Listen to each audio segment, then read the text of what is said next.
जनपद सिविल अस्पताल शहर से कुछ दूरी पर स्थित एक पुराना लेकिन कार्यरत अस्पताल। इसकी स्थापना आजादी के पहले हुई थी। अस्पताल की इमारतें पीली दीवारों और टूटे फूटे छज्जों से ढकी थी। वहीं अस्पताल के पिछले हिस्से में था शवगृह, एक अलग थलग कमरा जहां केवल जरूरत पड़ने पर ही कोई जाता था। इसकी 4 खिड़कियां थी, 3 नॉर्मल और एक हमेशा बंद रहने वाली चौथी खिड़की। डॉक्टर प्राची की उस अस्पताल में नई नई पोस्टिंग हुई थी। उम्र लगभग 32 वर्ष। हाल ही में मेडिकल कॉलेज से फॉरेंसिक स्पेशलिस्ट के रूप में पोस्टिंग हुई थी। दृढ़ आत्मविश्वासी लेकिन पहली बार शवगृह में नियुक्ति से अंदर ही अंदर घबराई हुई थी। उसने अब तक सब कुछ किताबों में पढ़ा था, असली लाशों से कभी पाला नहीं पड़ा था। उसकी पहली मुलाकात हुई रघु से, जो पिछले 30 सालों से शवगृह का सहायक था। सफेद झटबाल, झुकी हुई कमर, लेकिन चेहरे पर हमेशा चेतावनी भरी गंभीरता। उसका शरीर कमजोर था, पर आंखों में अनुभव की गहराई थी। शवगृह में सब कुछ उसी की मर्जी से होता था। वहां एक और व्यक्ति था, अजय, वार्ड बॉय, लापरवाह लेकिन कामकाज में तेज। कभी कभी नियम तोड़ देता था, लेकिन नर्सों के बीच काफी लोकप्रिय था। उसका व्यवहार हल्का फुल्का था, लेकिन कई बार जरूरत से ज्यादा उत्साही हो जाता था। अस्पताल का संचालन करते थे डीन घोष, सिविल अस्पताल के प्रमुख। उम्र 60 के पार, सख्त प्रशासक लेकिन अंदर से संवेदनशील। पुराने जमाने की बातों को गंभीरता से लेते थे।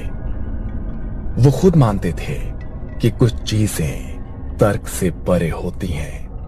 रात की ड्यूटी की जिम्मेदारी निभाती थी नर्स कविता, सीनियर नर्स, तेज और सतर्क, हर छोटी बात नोटिस करती। पर शवगृह के पास ज्यादा देर रुकना उसे भी पसंद नहीं था। उसने कई बार अजीब घटनाएं होते देखी थी, पर कभी भी खुलकर नहीं बोली। डॉक्टर प्राची शर्मा को जब इस शवगृह में ड्यूटी के लिए भेजा गया, तो उसने सोचा कि यह बस एक सरकारी जॉब है। दिन में लाशें देखो, रिपोर्ट बनाओ और शाम को घर लौट जाओ। लेकिन जैसे ही वो पहली बार शवगृह के अंदर पहुंची, रघु ने उसे रोकते हुए कहा, मैडम, बाकी 3 खिड़कियां आप खोलिए, पर चौथी खिड़की को कभी छूना मत। क्यों? वहाँ भूत रहता है क्या? यहाँ जो आता है वो हंसता है, फिर एक दिन चुपचाप चला जाता है। प्राची ने उसे हल्के में लिया, लेकिन ये शुरुआत थी उस डरावनी कहानी की जो धीरे धीरे उसका हिस्सा बनने वाली थी। 6 साल पहले इसी अस्पताल में एक और डॉक्टर काम करते थे, डॉक्टर जोशी। डॉक्टर जोशी काबिल डॉक्टर थे, लेकिन अंधविश्वास में उनका विश्वास नहीं था। एक रात ड्यूटी के दौरान उन्होंने सिगरेट पीने के लिए चौथी खिड़की खोल दी थी, लेकिन नर्स कविता वो वहां से गुजर रही थी। तब उसने वो दृश्य देखा था। वो खिड़की खोलते ही जैसे कुछ धुआं सा अंदर आया और डॉक्टर जोशी वहीं शॉक में खड़े थे। उनके चेहरे पर ऐसा डर था जैसे वो कुछ देख रहे हों जो वहां था ही नहीं। कविता थोड़ी देर के लिए वहां से गई थी, लेकिन जब लौटी तो उसने डॉक्टर जोशी को अजीब अवस्था में देखा। उनकी आंखें खुली थी, चेहरा पसीने से भीगा था और एकटक उसी खिड़की को घूर रहे थे। उस हादसे के बाद डॉक्टर जोशी ने किसी से कुछ नहीं कहा, लेकिन वो अंदर से बदल गए थे। उन्होंने चुपचाप अपने ट्रांसफर की अर्जी दे दी, पर उनका ट्रांसफर मंजूर होने से 2 हफ्ते पहले ही उनकी लाश उसी चौथी खिड़की के नीचे अस्पताल के अहाते में मिली थी। आंखें खुली हुई, शरीर में कोई चोट नहीं, लेकिन चेहरा वैसा ही भयभीत जैसा नर्स कविता ने उस रात देखा था। इस हादसे के बाद कविता ने डीन को सारी सच्चाई बताई। 2 हफ्ते पहले की बात है। जोशी सर नाइट शिफ्ट कर रहे थे। मैं वहां से वॉशरूम जा रही थी, तभी मैंने उन्हें वो चौथी खिड़की खोलकर सिगरेट जलाते देखा। जब मैं वापस लौटी तब जोशी सर जमीन पर डरे बैठे थे, पसीने में भीगे, उसी खिड़की के पास देख रहे थे। तभी अस्पताल प्रशासन ने आदेश जारी किया कि शवगृह की चौथी खिड़की हमेशा बंद रहेगी। प्राची अपनी रोज की ड्यूटी करती, रिपोर्ट्स बनाती और समय पर घर लौट जाती। चौथी खिड़की उसके लिए बस एक बंद कोना थी, न कोई सवाल, न कोई दिलचस्पी। लेकिन एक दिन पोस्टमार्टम के लिए जगह कम पड़ गई और अनजाने में उसने एक टेबल चौथी खिड़की के सामने रख दी, जिस पर एक ताजा शव रखा गया था। उसे इसका कोई अंदाजा नहीं था कि ये छोटी सी गलती कैसे भयानक रात का दरवाजा खोलने वाली थी। उस रात अमावस्या थी, जब प्राची शवगृह में अकेली ड्यूटी कर रही थी। तभी अचानक लाइटें एक झटके में टिमटिमाने लगी। अचानक लाइट इतने टिमटिम क्यों कर रही है? जनरेटर भी चालू है। रघु, जो दरवाजे के पास बैठा था, वो अंदर आया और धीरे से बोला, आज अमावस्या है मैडम, और आपने चौथी खिड़की के सामने टेबल लगाई है। प्राची को पहली बार हल्का सा डर महसूस हुआ। उसने इधर उधर देखा, कुछ असहज सा महसूस करने लगी। रात के करीब 2 बजे शवगृह में गहराती खामोशी के बीच एक अजीब खड़खड़ाहट सुनाई दी। ऐसे लगा जैसे कोई खिड़की की सलाखों पर उंगलियां रगड़ रहा हो। प्राची धीरे धीरे मुड़ी और उसकी नजर चौथी खिड़की पर पड़ी। उसने देखा कि चौथी खिड़की की लोहे की सलाखें धीमे धीमे मुड़ने लगी थी, जैसे किसी ने बाहर से उन्हें पकड़कर खींचा हो। कौन है वहां? उसने खिड़की के पार देखा, पर वहां कोई नहीं था, सिर्फ घनी धुंध और उसमें एक पीली धीमी सी रोशनी, जैसे किसी ने मोमबत्ती जलाई हो। उसका पसीना छूटने लगा था, लेकिन वो खड़ी रही, शांत, बिना हिले। तभी ठंडी हवा का झोंका अंदर आया और शव की चादर हवा में फड़फड़ाने लगी। उस रात प्राची को नींद नहीं आई। अगली सुबह तक उसकी आंखें खिड़की पर जमी थी। ये पहली बार था जब उसने ऐसा महसूस किया था। शायद यहां कुछ है जो हमें हर वक्त देख रहा है। अगले दिन प्राची के मन में सवालों की बाढ़ आ गई। उसने सबसे पहले रघु को पास बुलाया। रघु, ये चौथी खिड़की वाली बात तुमने पहले भी कही थी, और कल रात कुछ अजीब हुआ। क्या तुम सच में कुछ जानते हो?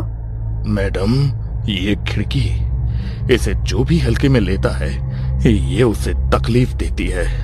डॉक्टर जोशी याद है आपको? वो जो 2 साल पहले अचानक गायब हो गए थे? वो गायब नहीं हुए थे मैडम, उन्हें ले लिया गया था। मैंने देखा था उस रात। उन्होंने खिड़की खोल दी थी सिगरेट पीने के लिए। उसके 2 हफ्ते बाद ही उनकी मौत हो गई। प्राची को रघु की बात पर पूरी तरह यकीन नहीं हुआ, पर उसे अब जवाब चाहिए था। वो सीधे डीन घोष के कैबिन में पहुंची। सर, क्या आप मुझे शवगृह की चौथी खिड़की की असली कहानी बता सकते हैं? क्या सच में कुछ हुआ था? तुमने सही समय पर पूछा डॉक्टर प्राची, लेकिन जो जानोगे वो आसान नहीं होगा। उन्होंने कुर्सी से उठकर खिड़की की तरफ देखा, जैसे कुछ याद कर रहे हों, और फिर बोले, उस खिड़की के नीचे कभी लाशें नहीं रखी जाती थीं, लेकिन 8 साल पहले एक केस आया था। एक लड़की निधि, उसका बलात्कार करके हत्या कर दी गई थी। जब उसकी लाश आई तो उसका चेहरा बुरी तरह बिगड़ा हुआ था। परिवार पहचान नहीं सका और बिना अंतिम संस्कार के उसे खिड़की के नीचे टेबल पर रख दिया गया। फिर क्या हुआ? अगले दिन उस समय की ऑन ड्यूटी डॉक्टर गायब हो गई। बस उसके खून से सनी चप्पल और कमर की बेल्ट उस खिड़की के नीचे मिली। हमने बहुत तलाश की पर कभी उसका शव नहीं मिला। क्या आपने ये बात किसी को बताई थी?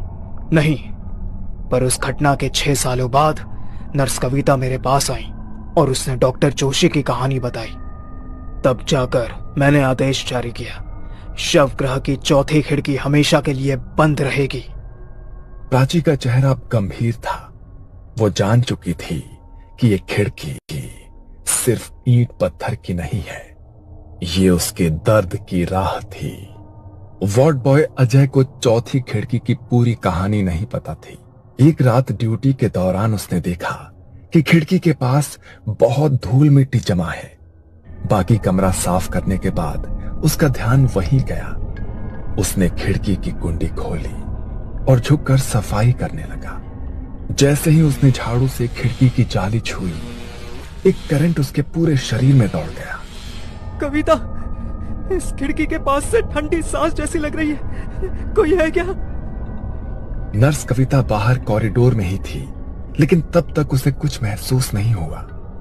रात के 2:45 पर अचानक शवगृह से एक दिल दहला देने वाली चीख गूंजी।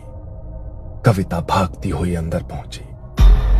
वहां अजय फर्श पर पड़ा था, आंखें पूरी तरह खुली हुई, मुंह जैसे चीखते चीखते खुला रह गया हो, चेहरा सफेद और भयभीत। ऐसा लगा जैसे उसने मरने से पहले कुछ ऐसा देखा हो जिसे वो सहन नहीं कर पाया। खिड़की की ओर देखा तो वहां एक लाल साड़ी में कोई औरत जैसी आकृति खड़ी थी। उसका चेहरा धुंध में छुपा हुआ था और अगले ही पल वो गायब हो गई। कविता सन्न रह गई। उसे समझ आ गया कि अजय ने वही गलती की थी जो पहले डॉक्टर जोशी कर चुके थे। प्राची डॉक्टर होने के साथ साथ थोड़ी आध्यात्मिक भी थी। उसने निधि की आत्मा की पीड़ा को समझा और तय किया कि वो इस रहस्य को पूरी तरह से सुलझाएगी। उसने किसी तरह डीन घोष को मनाया और अगले अमावस्या की रात एक अनुभवी तांत्रिक बाबा महेश्वर नाथ को बुलाया। बाबा ने शवगृह की चौखट पर बैठकर तंत्र विधि की तैयारी शुरू की। लाल रंग की चंदन की रेखाएं, भस्म से घेरा और मंत्रोच्चार। प्राची ने अपनी जान की परवाह किए बिना चौथी खिड़की के सामने एक कैमरा लगाया और खुद विधि में शामिल हुई। जो आत्मा न्याय की प्यासी हो वो अब प्रकट होगी। डरो मत, सच को उजागर करना अब तुम्हारा कर्तव्य है। रात के 3 बजे खिड़की की जंजीरें खड़कने लगी और एक ठंडी हवा शवगृह में भर गई। कैमरे की स्क्रीन ब्लैंक हो गई। तभी प्राची ने सुना, मुझे न्याय दो।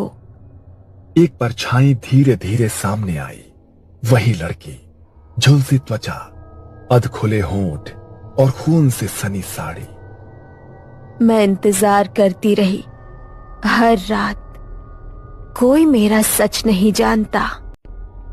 किसी ने मेरी चिता नहीं जलाई। मैं अधूरी रह गई। प्राची कांपती हुई खड़ी रही। उसकी आंखों में आंसू थे। मैं करूंगी। मैं तुम्हारा अंतिम संस्कार करवाऊंगी। तुम्हें शांति दूंगी, ये वादा है। बाबा ने मंत्र पढ़ते हुए खिड़की पर भस्म फेंका और एक तेज चीख गूंजी जैसे आत्मा ने वर्षों का दर्द उगल दिया हो। कमरे का तापमान सामान्य होने लगा, लेकिन हवा में अब भी भारीपन था, जैसे कोई दर्द अभी पूरी तरह गया नहीं था। बाबा महेश्वर नाथ ने जो भस्म निधि की आत्मा पर डाली थी, उसने उसकी व्याकुल आत्मा को कुछ क्षणों के लिए शांत कर दिया। कमरे का तापमान सामान्य होने लगा और बाबा ने धीरे से प्राची से कहा, अब समय है उसे अंतिम मुक्ति देने का। जब तक उसका अंतिम संस्कार नहीं होगा ये पीड़ा कभी खत्म नहीं होगी। अगले ही दिन प्राची ने निधि के पुराने केस को दोबारा खुलवाया। डीएनए टेस्ट और अस्पताल के रिकॉर्ड्स के जरिए वो आखिरकार निधि के परिवार तक पहुंचने में सफल रही। जब परिवार को सच्चाई बताई गई तो उनकी आंखों में आंसू छलक आए। उन्होंने तो उम्मीद ही छोड़ दी थी कि उनकी बेटी की आत्मा को कभी शांति भी मिल पाएगी। बाबा ने उस आत्मा पर फेंका वही भस्म उन्हें सौंपते हुए कहा, अब यही उसकी अस्थियां हैं, इन्हें विधि पूर्वक विसर्जित करें और आत्मा को मोक्ष दें। एक सप्ताह बाद पूरे धार्मिक रीति रिवाजों के साथ गंगा किनारे निधि का अंतिम संस्कार किया गया। उस रात शवगृह की चौथी खिड़की खुद ब खुद बंद हो गई। पहली बार कोई उंगलियों की आवाज नहीं आई, कोई परछाई नहीं दिखी। हवा स्थिर थी और कमरे में एक सुकून था, जैसे किसी ने वर्षों से रो रही आत्मा को गले लगा लिया हो।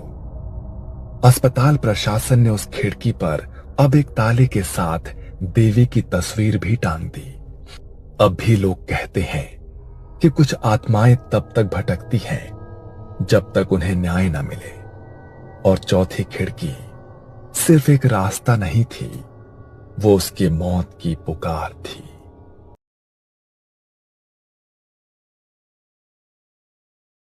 Like, comment, and subscribe.